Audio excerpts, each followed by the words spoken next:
Okay, guys, real quick, I'm gonna keep this as brief as I can. So there's a report going around. It's like all over the headlines and the tabloids, whatever. It's all over the news right now. These three girls went on a birthday trip together in Colombia, and as it turns out, they almost got kidnapped. And as I'm reading the article, I saw that they were riding in a taxi or Uber, whatever the hell. And they put in like different destinations inside their GPS because they were trying to head to, I don't know if it was like another bar or party they were trying to head to, or if they were trying to head back to the resort. I'm gonna like put the TikTok or the news article in here so you guys can read it. But yeah, as they were supposedly heading to their destination, you know, the driver starts going on his way. And the girls realized, who were sitting in the vehicle, that, oh, wait a minute, hold on. We're not going in the right direction, or he's not making the right turns. So it's like they're looking on their phone trying to follow in the GPS, and he's making these sudden small turns, like he's going here, turning here, but he's not actually going. Y'all, sorry guys, I was rudely interrupted. I had a delivery come in. I got about 5 minutes till I need to pick it up. But yeah, so as they're, you know, turning down the intersection, or whichever way they're going, they realize, hold on, he's not taking us the right way. What is this dude doing? Like, this is getting a little weird. And then they realized he started to drive really slow, right? And there was a vehicle in front of them. It was like a van. And y'all know them vans I'm talking about. It probably wasn't the nice looking ones. It was the pedophile vans, the creepy kidnapper looking vans. So they saw that, right? And it's like, you know, of course, things start clicking in their brain, like, oh, hold on, what's going on here? You know, this isn't looking too good. And I'm kind of paraphrasing a little bit, from what I'm gathering, I think they started jumping the dude. They started beating on him, y'all, because, you know, I think he tried to grab one of the girls, and they're like, hey, get off. They like start beating her down. And this just goes to show you, I'm just giving like a little commentary on it. This just goes to show you, it's like, I could see why people are scared to go out the country and travel. And honestly, you will be fine. There's people that solo travel. There's people that travel in groups. The only thing that people advise when you go on these trips is to make sure you're paying attention. You have to pay attention to your surroundings. Even with some of these resorts that you go to, you need to be careful of the rooms that you go into, because someone might just come in your room and try to snatch your ass up. And that might sound crazy, but it can happen. It can get really dangerous really fast. But yeah, traveling, it's fun. It's just like, this is the stuff you have to deal with, unfortunately. And this was probably it was probably a sex trafficking thing he had set up. Like, that's that's insane. I don't know, man.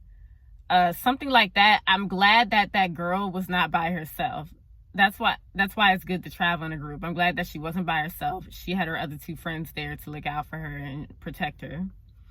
But yes, bottom line, when you go on these trips, you need to pay attention to your surroundings at all times. Make sure you know where someone is taking you. Make sure that, you know, when you get a hotel room, that you might need extra locks. And I know that sounds sad. Why do I have to get extra locks for my hotel room? You just never know. You honestly never know. Like, no. And that's why I'm talking all over the place, y'all. But that's why, okay, when I'm doing these like Ubers, if I'm taking an Uber or a Lyft, I always put the destination in my phone, just so that if they try anything, at least I know, okay, if I see anything wrong, I might have to jump out this car, or I will secretly, because there's ways to secretly call 911 and try and play it off. But this is in the US. I don't know, other countries, it's different, unfortunately. But if you sense any danger, just jump. You have to just jump out of the vehicle. Like, don't sit and find out. That is just crazy. I'm gonna just play the rest of the clips towards the end, just so you guys can see, like, you know, hear her whole side of the story, and, you know, just listen to what they have to say. But yeah, if I wasn't paranoid before, I'm just, you know, the senses are heightened now. Just please, y'all, stay alert. You just have to stay alert, because you never know. Yeah. Birthday trip short in Colombia because the first night we was out there, we almost got kidnapped. Like, literally, y'all, this is real. This is not to shit on nobody country, but don't go there as no black woman. They target young girls. Their ratio is 80-20 when it comes to male and female. Like, it just wasn't safe out there. So I gotta start from the whole beginning, and I don't want nobody telling me, oh, I've been there before, I never experienced that. Don't discredit what happened to me, and don't try to undermine that shit. I need therapy. This is very traumatic, what happened to us. So let's start with the delays. It was so many delays even trying to get to Colombia. If y'all watch my other stuff, we missed our first flight. Okay, cool. We were supposed to get to Colombia at 12 p.m. We didn't get to Colombia until 10:30 p.m. that same night. All right, so basically, like, our first full day, this happened to us. So I meet Kalia Denise. Y'all know her. That's my mutual out there. I said, oh dang, she in Colombia too. Let's link. So she said she gonna have her driver pick us up. I took some pictures. That's where I could see those videos. This happened that day. Like, it happened literally our only day in Colombia. So we basically, like, our first full day, this happened to us. So I meet Kalia Denise. Y'all know her. That's my mutual out there. I said, oh dang, she in Colombia too. Let's link. So she said she gonna have her driver pick us up. I took some pictures. That's where I could see those videos. This happened that day. Like, it happened literally our only day in Colombia.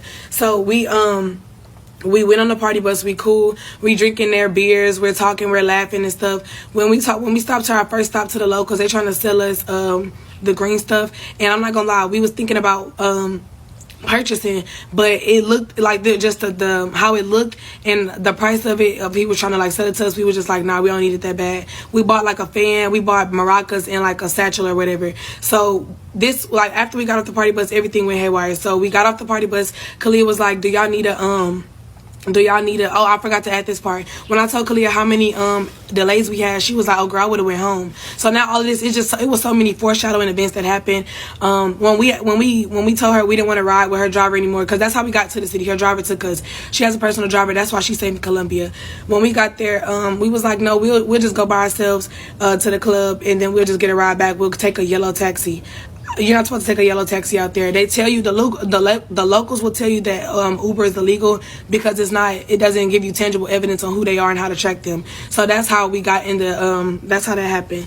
My bad. Let me get my track. And so I left off at the taxi stuff, but I forgot to say, when they trying to sell us stuff, like, it was kind of overwhelming because it's a whole lot of men just trying to sell you this. They putting stuff in your hand. They trying to do this. They trying to do that. And in the midst of that, my friend, she had her money out, and it's like in a little envelope. And we was like, well, we don't want to flash like that, but she wasn't trying to. But it's still like, it's just, that's neither here nor there. We just wanted to add that, like, it was kind of overwhelming with the purchases and everything, and how they was just, like, trying to hound you. So, huh? We had to pay to pee. Oh yeah, and we had to pay to pee, and, like, it was just like nothing is free in Colombia. Like, nothing is free. So we didn't like the food at our resort either. So when we decided to go to, like, a club, first we went to Taboo. When we went to Taboo, the vibes just wasn't there. Like, a burger was like $38. We like, are they trying to, like, okay, we're not trying, we just trying to go somewhere, like, cheaper. Like, we thought, you know, whatever. So when we go to Casa Palenque, that place that's always advertised in Colombia for being just so safe, cultural, and nice and stuff like that, we got the Casa Palenque. We went upstairs. We didn't like the food either up there. I think it's just a way of how I don't like the food. So when we got off for the taxis, we know not to go up to the equal people that's just trying to, like, take you. So obvious, well, not trying to take you, but, like, trying to just, like, accommodate you. I don't know. We just didn't go up to him. When he told us that it was 50, we was like, okay, never mind, we walking away. So he's watching us just walk away wherever we walking, and we run into this man. Before we run into this man, I hope I had a video when I get my phone. Like, you know how they be rapping to y'all? He was rapping to us, Bate Chocolate, and then I didn't want to buy I didn't want to pay him for that because I'm trying to get in my Uber. Like, he came up to me, and then even had it down to the cat calling, like, the eye mommy, the biting. They wanting kisses and stuff like that. Like, it's just too, like, overly saturated with flirtation. I don't know. So when we got into the second one, it was a nice, handsome man. Like the one that did this to us, nice, handsome, young looking. Like he don't look like, but then again, you can't don't judge a book. So when we got in there, he told us it was 52. Like it was 50 as well. We was like, you know what? We probably not gonna get no cheaper because our hotel, we didn't know. We stayed at Dreams Caribana. It's in the cut. So when he told us 50, we got in. When we got in, my friends, we naturally just put on the GPS just to make sure that everybody going everywhere. We don't just do this only there. Like we always do that when we travel. So my friend in the back, she noticing that he keep like missing like small turns. He's still going the same, like the correct way in general, but like he's still missing them. And like after he'll miss 2 left turns, he'll make up for it in the next left. So she was, her eyes, she was getting sleepy, so her eyes getting heavy. She texted me because I'm in the front seat. She was like, Janae, put on your GPS. Usually I don't even listen like to her when I just be in the front. I be bobbing just on my phone, but like, you know, just everything happening for a reason. So I put in the GPS. He missed his first 2 left turns, and then the next one, like I said, he made up for it. So I remember us on the freeway, and that's when I ran into the first red flag. Usually when we in another country, they always drive like fast, trying to get you where they gotta go because they're going back to where the money is, like where the meeting points are, because it's touristy. So he's driving slow behind this one van. I'm like, okay, I don't really think nothing of it. I'm getting off Instagram, but I still got the GPS on, and I'm seeing that he kind of like looking this way, but I'm looking at him too. And let me insert the messages. Hold on, hold on. Left off when he chest kicked me, and then he went to the back seat trying to grab Maya. So y'all know that Lex was already like, Maya, get up, this nigga trying to kidnap us. So he opened the door, he trying to pull Maya out the car. Lex is trying to pull him in. So I really thank God for Lex verbally telling all of us like what to do and how to navigate. I'm pretty sure we would have figured it out, but like just her instruction just helped. So she was thinking, in her mindset, she was telling us like, either we gonna all be in this car and lock him out and try to drive off, like we said in the messages. I'm gonna post the other part too. And then she said, fuck, what I say? Pulling Maya out the car. I'm still in the front trying to work the stick. I don't know where the clutch is. I keep pushing the brake in the gear, but obviously it's a stick shift. So he realized that he can't go on that, like he can't pull Maya out from the angle, like from the back, the driver back door. So he goes on the passenger back door where Lex is at, trying to pull her out. Lex still fighting. We fighting. So now he pulled Lex out the car by her wig. So I'm looking for our phones and like trying to drive off, but I couldn't do it, so I'm punching him like anywhere I can. So now that Lex and him are by this door, he pulled her out the car by the wig, and and Maya trying to pull Lex in at this point. So now she pulling this way, and I'm guessing she pulled so hard that Maya and Lex was on top of each other. Like Maya was at the end on the back driver, and then Lex was right here on top, and the man was on top of both of them. So that's how Lex started. That's why I did the hand movement like that. Lex was twisting that man nuts and biting his face, and I'm just jawing him. I'm like, Lord, please. I don't even remember my nails coming off. I don't recall any of that except this one coming off when I hit him with my right hand. But we were fighting for a long time, y'all. Like, we only saying what we remember, but it had to be way more other factors because we wore this man out. Like, he literally gave up. So when he's pulling us like that, I keep losing my train of thought. I'm sorry. He leave them alone. He get out the car now. He's coming back around from the back way to the front seat. So now they telling me like, Janae, lock the door, try to drive off. I could not find the lock of it. So he tries to, we doing a struggle right here. Y'all, I literally Hulk smashed the door. Not that, but I'm pulling the door like this and it breaks off. The whole interior part of the door breaks off. And I don't know, did we get, like when he did that, when the door broke, did I get out the car? I think I got out the car. The first time when you was playing tug of war with him, yeah, that's when we tried to drive off. Yeah, but I couldn't. Yeah. So then I think, okay, yeah. After the door broke off, I went to the passenger side, and that's when I was trying to look for our phones. And he got out the car and was just fighting them two, and he's staring like he just doing he stopped and he stared because I'm guessing thinking like this is not how I wanted it to go, and it definitely wasn't. Like we was fighting for so long. I'm only like anyway.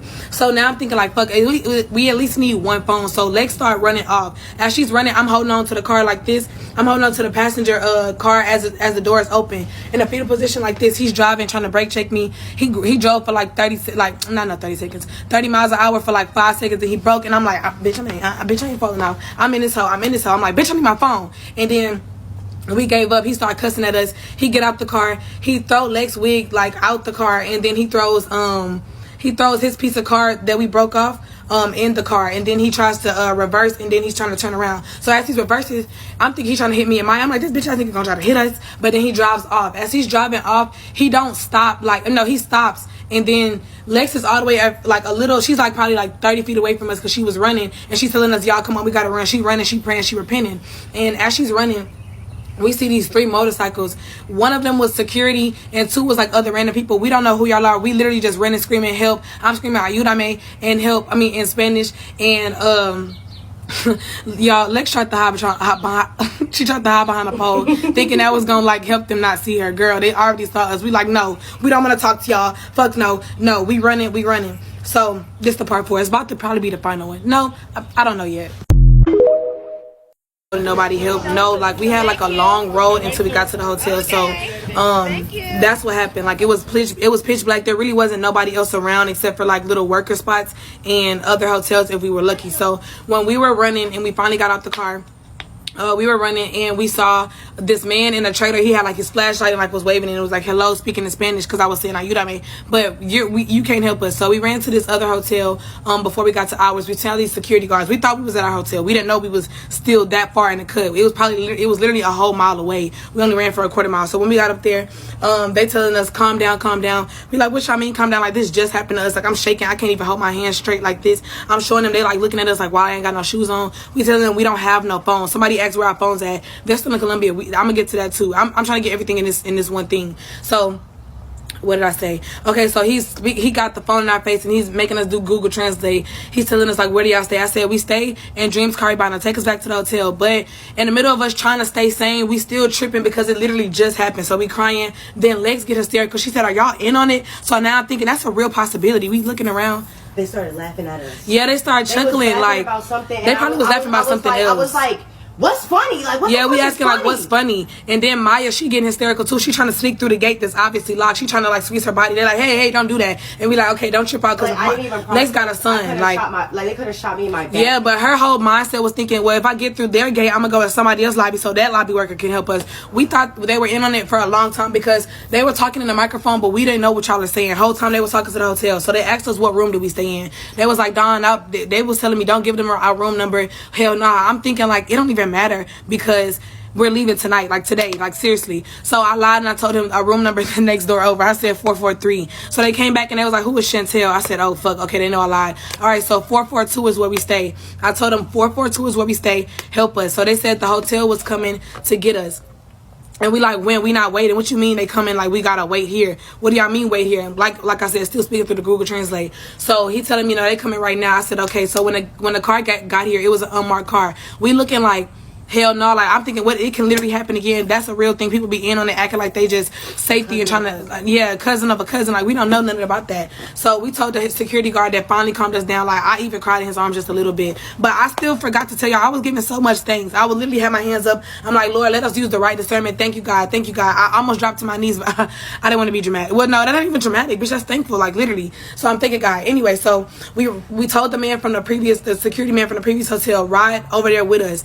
I don't like how touchy he was. It was like, I guess trying to calm us down, but should know Colombian be touching me after y'all motherfucking people tried to get us. So he like, are y'all calm? Like reaching over like that. We like, man, like just whatever. So we seen the hotel in the distance. We like, okay, we cool. So when we get there, they trying to ask us what happened. We not talking to nobody. I'm crying. The people, they look so like sad in the face because they looking like them. Like they later on when we asked them, does this happen? They was like, not at this hotel, but it does. Like it's known for in Cartagena.